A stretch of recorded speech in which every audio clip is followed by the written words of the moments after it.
प्रचण्ड अब अरू धेरै विधायक नगरौँ, प्रचण्ड आफ्नो समयमा जति बेला हामी प्रचण्डलाई म विद्यार्थी नेता हुँदाखेरि उहाँ चाहिँ भर्खरै महासचिव हुनुभएको थियो। यति विश्वास थियो कि हामी आत्मसमर्पण कुनै पनि हालतमा हामी भोगे पर्न तयार हुने आत्मसमर्पणलाई बाहिरको साथीहरू बाहिर मसँग गर्नुभयो, हाँसी गर्नुभएको छ, जेलमा खानुभएको छ। पछि नयाँ पार्टी बनाउँदै क्रान्तिकारी पार्टीहरू खोल्दै मासिँदै एकातिर भासिँदै एकातिर मासिँदै अन्तिममा यसो विचार गर्दाखेरि श्रीमतीको मात्रै पार्टी होला कि जस्तो जो प्रक्रियातिर स्थिति थियो। भारतको गोरखपुरमा अम्बिका म्यारिज हाउसमा बाहिर विवाहको ब्यानर राखेर भित्र अखिल क्रान्तिकारीको भव्य भेला चलिरहेको थियो र भविष्यमा यो विद्यार्थी आन्दोलन नेपालको विद्यार्थी आन्दोलन कहाँ पुग्छ? साँच्चै हाम्रा यी गुटहरूबाट, यी झगडाहरूबाट, यी उल्झनहरूबाट सानो अंशमा पनि केही त्यसले अखिल क्रान्तिकारीको गौरवपूर्ण विगतलाई एउटा सुन्दर भविष्यमा चाहिँ तपाईहरुले चाहिँ रूपान्तरित गर्नु निम्ति तपाईहरुले नेतृत्व गर्नुहुनेछ। तपाईसँग यो आशा राख्न चाहन्छु र त्यो सँगसँगै मुख्यतः नेपालमा भइरहेको अहिलेको दलाल संसदीय व्यवस्था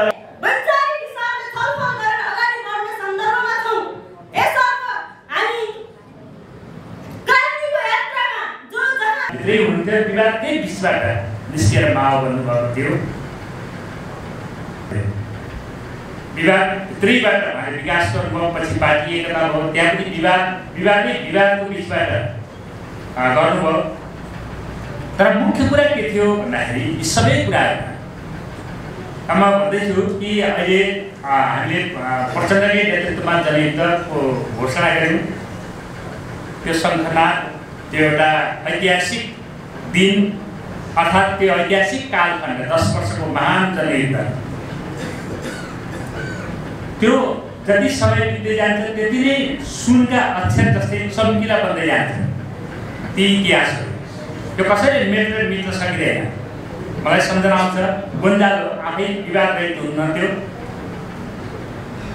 विवादकै बिचबाट वर्तमानमा विवादकै बिचबाट अगाडि बढाउँदै जानुभयो र अन्तमा अमेरिकी सेनाको अमेरिकी गुप्तचरहरूको सहयोगमा त्यहाँको सरकारले उहाँलाई गिरफ्तार गर्यो।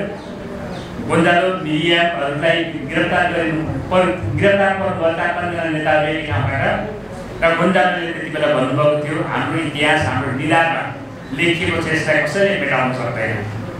यो इतिहास के हुन्छ भने सधैँभरि जाजोलले बाँड हुँदै जान्छ, किनभने त्यसले एउटा चरण व्यतीत गरिसकेको हुन्छ र वर्तमान सधैँभरि विवादित हुने गरेको छ। अहिले हामी सबै विवादित छौँ। तर कुरा के हो भन्दाखेरि यो विगतको इतिहासको कुरा हो। यो माने यसलाई त्योसँग दाँच्ने कुरा त बेग्लै कुरा भइहाल्छ। त्यो कुरा होइन कि ग्राउन्ड रियालिटी भन्ने गर्छौँ हामीले, धरातलीय यथार्थ भनेर। धरातलीय यथार्थ के हो भन्दाखेरि सबै कम्युनिस्ट आन्दोलनको कुराहरू अरू पनि त्यही हो नियम। तर कम्युनिस्ट आन्दोलनको कुरा गर्दाखेरि सबै विवादबाटै बिचबाट अगाडि बढ्नुपर्ने स्थिति छ र त्यो अनिवार्य शर्त हो। त्यो एउटा सामाजिक नियम हो। त्यो डायलेक्टिकल द्वन्द्व केही नहुँदैछ। अझको सपना जस्तो लाग्छ त्यो। मलाई अहिले उनबाट जेलबन्दीमा गर्दाखेरि त्यहाँ एक्लै गर्न त धेरै गाह्रो। आफैसँग पहिला चिन्ता बदलेछ, पहिला तपाईँको विश्वासको कुरा रहेछ हो। कति विश्वास होला त्यो आन्दोलनप्रति, त्यो मतलब सङ्गठनप्रति, नेतृत्वप्रति। मृत्युलाई नि त्यसलाई अगाडि साथ दिने त्यो विश्वास कहिले अहिलेको चुनौती, राजनीतिमा चुनौती भनेको विश्वास चाहिँ छैन। मैले तपाईँको विश्वास गरेँ, तपाईँले मैले विश्वास गरेँ। अहिले केही कुरा भयो तपाईँ शङ्का गर्नुहुन्छ कसैले हरेक यो विश्वास राजनीतिमा समग्र राजनीतिमा विश्वास कसरी पैदा गर्ने होला अहिलेको चुनौती थियो। चाबी दिने निर्णय गर्नुभयो। अस्कलको अगाडि उभिएर हतियार बुझाउनु तपाईँका विरुद्ध आज अर्को हतियार उठ्यो, आजकै दिनबाट बुझे हुन्छ भनेर भाषण गरे। बेलुका मलाई एकजना साथीले तपाईँ भोलिबाट बट अलिक जोगिएर हिँड्नु है भन्नु यस्तो परिस्थिति अलिक विचार गर्नु एक्लै नहिँड्नु है भन्नु यसरी लड्यौँ बेकारमा लड्यौँ जस्तो लाग्छ कि मलाई जोगिएर हिँड्नुपर्ने ज्यानको बाजी लगाएर लड्नुपर्ने इन्टेन्सनमा हिमालयको थियो न मेरो थियो कि माथिका शीर्ष नेताहरूको इन्टेन्सन म धेरै व्याख्या गर्न चाहन्न इन्टेन्सनहरू मान्छेहरूको इन्टेन्सनहरू सही थिए मान्छेको आफ्नै इन्टेन्सनहरू हुने रहेछ ल अब अर्को बनाउनु यो भिडियो खत्तम भयो अर्को बनाऊ भन्ने कुराको त्यो भित्रको इन्टेन्सन सिधा हेर्दाखेरि हो तर उस भित्र कति एकदम माइक्रो लेभलको के इन्टेन्सनले काम गरेको छ मनोविज्ञानको तहमा के कुराहरूले भर गरेको छ भन्ने कुरा चाहिँ त्यो चाहिँ जहिले छायामा पर्दो रहेछ र हामीले डिटेक्ट गर्न नसकेको कुरा त्यो हो झट्ट हेर्दाखेरि जे नारा त्यो त्यसको पछाडि मात्रै बुझ्ने सूक्ष्म लेभलमा त्यो भित्रको इन्टेन्सनहरू हामीले बुझ्न सकेनौँ इतिहास भन्ने मेरो समीक्षा छ बहस गर्न तयार छु कहाँसम्म आउँदाको धाराको बारेमा टुक्राको बारेमा समूहको बारेमा गर्ने म बहस गर्न तयार छु यो विषयमा के म अहिले धेरै जान्न चाहन्छु पछि त्यति बेलाको सत्ताले जङ्गल खर्च अपरेसन चलाइरहेको थियो अखिल क्रान्तिकारीको केन्द्रीय कार्यक्रम त्यति बेलाको राष्ट्रिय भेला नेपालमा होइन भारतको गोरखपुरमा अम्बिका म्यारिज हाउसमा बाहिर विवाहको ब्यानर राखेर भित्र अखिल क्रान्तिकारीको भव्य भेला चलिरहेको थियो हामी ती सबै सङ्घर्षका आन्दोलनका युद्धका अनुभूति तपाईँ सबैसँग छ तर विडम्बना आज के छ भने हामी आफैले गरेका ती सङ्घर्षहरू ती आन्दोलनहरू ती क्रान्तिहरू आज जसले हिजो सङ्घर्ष गर्नुपर्छ भनेर सिकाए जसले बलिदान गर्नुपर्छ भनेर सिकाए जसले क्रान्ति गर्न सिकाए ती मान्छेहरू आएका छन् समीक्षाको बाटो यो हुन्छ यो बनाइनुपर्छ तर आज विडम्बना तपाईँले के भएको छ भने अर्जुन पराजुलीको कविता जसको विरोध गर्दै जन्मन्छन् त्यसको समर्थन गर्दै बढ्छन् भने स्थिति आज छ हामी त्यो देखिरहेका छौँ हामीले व्यवस्था बदल्ने भन्यौँ आज यही व्यवस्था ठिक छ भनिरहनु भएको छ त्यति बेला क्रान्तिका नायकहरू अग्रज नेताहरू यहाँ कुराहरू भइरहेका छन् हामी साथीहरू थुप्रै हुन्छ अनि त्यसपछि सायद तपाईँले पनि लेखाहरू धेरै लाग्छ एउटा देखाउने सिलसिला पनि हुन्छ अनि यसो कुराहरू पनि हुन्छ भनेर आएको कम्प्युटरको छलफल चाहिँ अघि हाम्रो प्रकाश कमरेडले पनि भन्नुभयो अरू वक्ताहरूको छाया चासो चिन्ता सबै कुराहरू छन् तर ऐतिहासिक ढङ्गबाट विद्यार्थी आन्दोलनलाई हेर्दाखेरि यसको के भूमिका थियो यसले के भूमिका निर्वाह गरेको थियो इतिहासमा वर्तमानमा यो कहाँ छ र भविष्यमा यो विद्यार्थी आन्दोलन नेपालको विद्यार्थी आन्दोलन कहाँ पुग्छ भन्ने बहस चाहिँ एकपल्ट हामीले जमेर गर्नुपर्ने देखिन्छ त्यो कुरा हामी सबैलाई महसुस भइरहेको कुरा अब कोही कुराले चाहिँ कुरा भिज्दैन भन्ने कानुन छ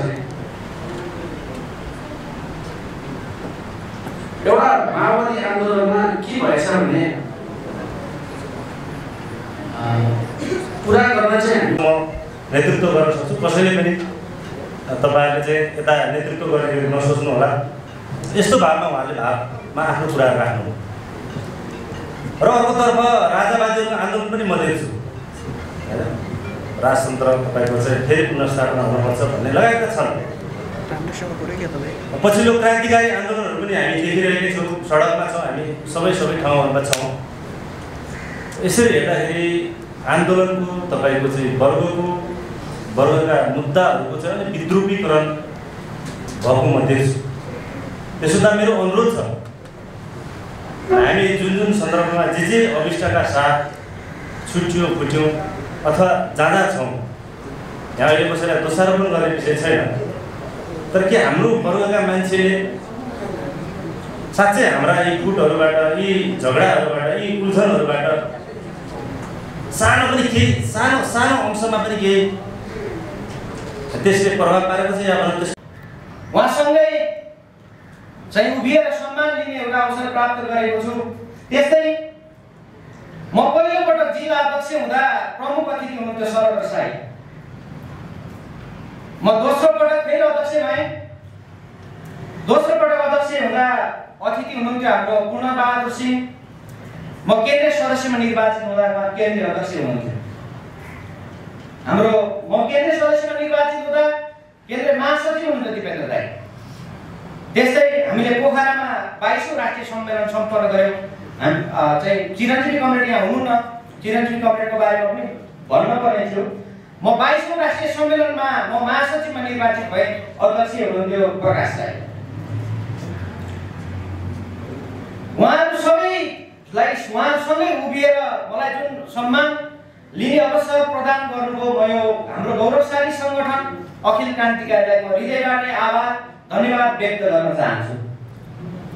यो बिरलै यो यस्ता यो अहिलेको दलाल संसदीय व्यवस्थालाई चाहिँ व्यवस्थाका विरुद्धमा यो व्यवस्थालाई खारेज गर्दै वैज्ञानिक समाजवादी व्यवस्थाको स्थापना गर्ने कार्यभार पनि यो अखिल क्रान्तिकारी र तपाईँ हामी सबै नेता कार्यकर्ता कमरेडहरूको काँधमा आएको छ र त्यो कार्यभार पनि हामी पुरा गर्नेछौँ। र त्यही सिलसिलामा आज हामी 61औं विद्यार्थी दिवस मनाउँदैछौँ। र यो 61औं विद्यार्थी दिवसको अवसरमा हामीले विगतको भन्दा फरक कार्यक्रमहरू आज हामीले सोचेका छौँ। विगतमा मनाउँदै आएको निरन्तरताको कार्यक्रमभन्दा आज अलिक फरक हामीले हाम्रा अग्रजहरूलाई सम्मान गर्ने कार्यक्रम हामी यहाँ राखेका छौँ। र यो सम्मान कार्यक्रममा हामी को कता पुगेका छौँ, को कहाँ छौँ, त्यो कुराको हामीले ध्यान दिएका छैनौँ।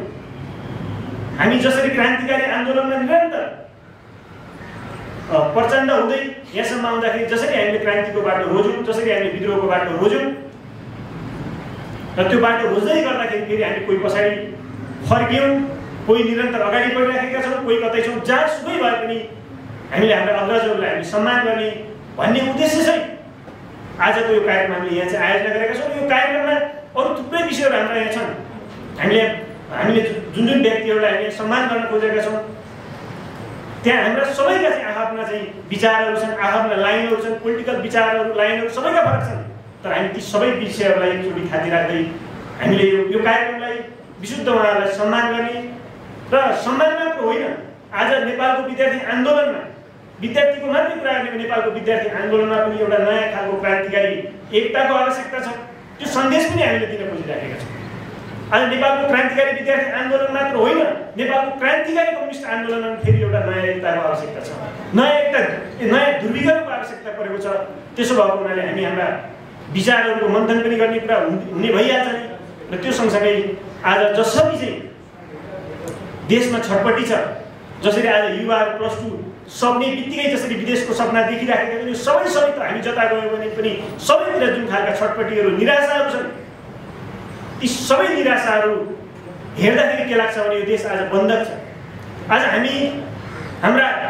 हामी घुमिरहेका छौँ, हिँडिरहेका छौँ, हामी आफ्नै घरमा छौँ, तर आफ्नै घरमा पनि हामी बन्धक छौँ। हामी गाडीभित्र बसेर यात्रा त गरिरहेका छौँ, तर त्यो गाडीभित्र पनि हामी बन्धक